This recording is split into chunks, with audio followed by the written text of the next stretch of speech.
learn about another voice and culture of Taiwan with We Love Hakka. 现在就让我们一起加入客家风情，大家来讲客家吧。Hey, it's time for Hakka training on ICRT, and this whole month we're taking you to the beautiful Taidong, where today we're going to visit the Rice Harvest Festival and also talk about the flowered cloth lanterns. 今天呢，带着大家到台东县有几件事情要聊哦。一个是每一年举办的台东好米收冬季，以及呢全国唯一的花布灯笼生活文化馆 ，Leo 等一下会带我们去哦。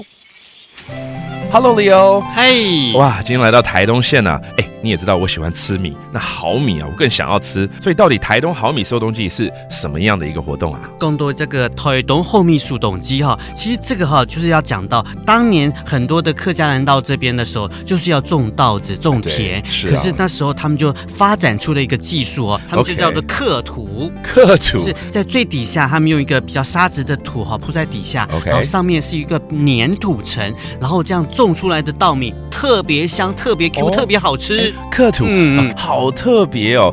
那这个收冬季它是各庄都会举办吗？还是其实大部分都是在池上这边啦。OK， 哎呀，难怪池上有这么好吃的米啊！好了，吃完米饭呢，Leo， 你要带我参观有一个文化馆是跟花布法布什么有关？法布灯笼省发文化馆这个就是用一个花布来做成一个灯笼，然后呢，这个东西要是送给新婚的夫妻祝福人家赶快添丁就是加添灯好酷哦！灯跟丁是同音刚好我买这些回去可以送我一些刚结婚的朋友们好啊，我们待会来去买对，我需要去买个半打，我跟你说。